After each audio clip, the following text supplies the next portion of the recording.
Listen to me, as a man, as a male figure, it's important for you to be able to identify the season you are in and what is your driving force in that season. Let me explain. Driving force, you can call it motivation factor. Basically, what is driving you, what is motivating you to do the things you are doing now? What is making you to stand up from your bed every morning to build that business, to pursue that career, to pursue success, to pursue excellence, to do the things you are doing now? There are one of five things that will motivate, that will be that driving force that will motivate you at different seasons of your life. And it is important for you as a male figure, as a man, to be able to, number one, identify and understand the season you are in and what that driving force is. Why? I've said it here once. I've said it here several times, not once. You see consistency, you see persistence, you see endurance. They are products of clarity. When you see a man that is consistent in a particular path, when you see a man that is persistent in a particular path, when you see a man that has some form of unprecedented endurance for difficulties and challenges that come with a particular path, it means that that man has achieved a significant level of clarity in that particular path. That's why you could see someone like Paul. He knew, like the guy knew what he was meant for, what he was meant to do. He understood his calling, his purpose. He had clarity in of purpose. When you see a man that is constantly comparing himself with another person, focus on another person, what another person is doing, comparing his input and output with the one of another person, trying to be like another person, that man has not achieved, that man is lacking some necessary clarity in whatever it is he's doing. And understanding your season, knowing your driving force is a significant form of clarity that you need to get. There is a man called Abraham Maslow.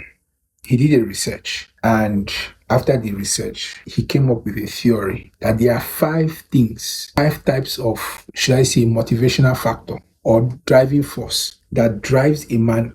One of those five drives a man at different seasons of his life. And it's important for you to understand what season you are in and what is your driving force. He arranged these five things in form of a pyramid.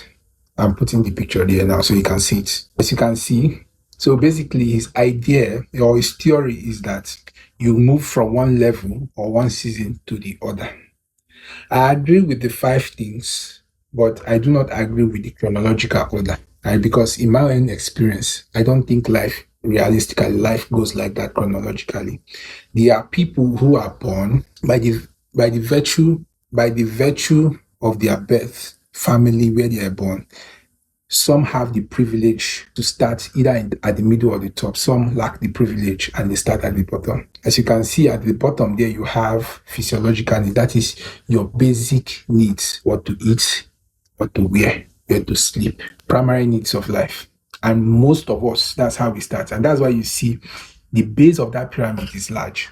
A lot of us, especially in this country, we fall on that line. Our first mode or first driving force is survival. I remember I used to have an uncle that would tell me he's doing well in his life, well established and all that.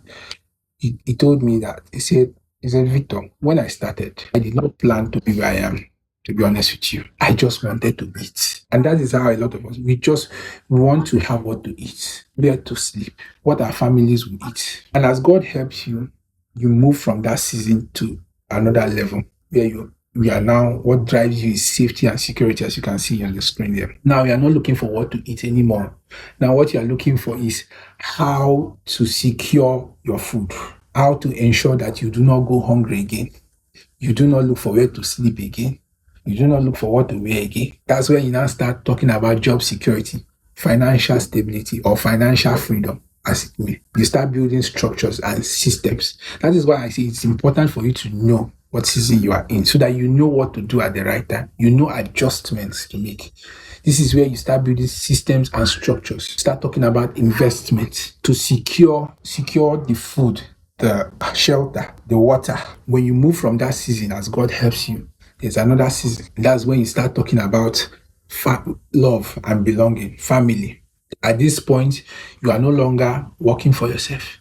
You no longer stand up from the bed because of what you eat. You are standing up for others. For single people, It's either you are basically, for single people, now you are hustling because you want to settle down. You are hustling so that you will have something that when you have start having children, something you will take care of your wife with. For married people, you are hustling, you are standing up, you are doing the things you are doing because now you have mouths to feed, you have people to provide for, you have people to take care of. There is a season of your life when you leave that season, and at this point, you get to a point where what you are basically chasing for now is societal accolades, respect. That's why you see some people and you'll be like, why is this man still doing all this thing? He has more than enough. At that point, he's no longer chasing, he's not like he's hungry. It's not like he cannot take care of his family. He's just looking for societal respect, self-esteem, boost his ego. Remember, I said you need to know the season you are in. You need to know what is driving you so that you adjust, because in seasons like this is the season where you need the Holy Spirit more. Seasons like this that you you need the Holy Spirit in all of it. But like I said, you need to be there seasons that can make you veer off. And at the peak there, you have the self-actualization. That's when you now start trying to make impact to the society, trying to chase purpose. One other thing I do not agree with this theory is that it suggests that you start from the bottom to the top. Originally, by God's design, before the fall, originally by God's design, man is supposed to start at the top. Because when God created man, he gave man purpose. Man, he was not meant to start from survival. Man was supposed to start from purpose. One of the things you can see in that pyramid is that the base is large, which means a lot of us fall under that base. And where the population is large, competition is large. So as you climb, competition reduces, which means if you start at the peak where purpose, remember purpose, for you to understand purpose, that means there is a clarity you have in identity, because purpose is an element of identity. And when you start, if you start from that place, you would not be focused on other people. Now, the point is, one thing you need to understand is you don't, like I said, you don't have to always start at the bottom. Some of us, we are privileged that by the virtue of the environment we find ourselves, family we find ourselves, we have the luxury of chasing societal respect, of thinking of marrying. There are people that you go work, you go need to find waiting to chop first, find how to keep that food, then before you think of marrying. There are those who, once they just finish school, the next thing their parents is telling them, go and marry. And you now that is coming from where you are supposed to look for what to eat first, you are looking at that one and you are saying, why can't I be like that? Brother, it's all right. But like I said, know your season and know what is your driving force. Know your season and know what is your driving force. I hope this helps.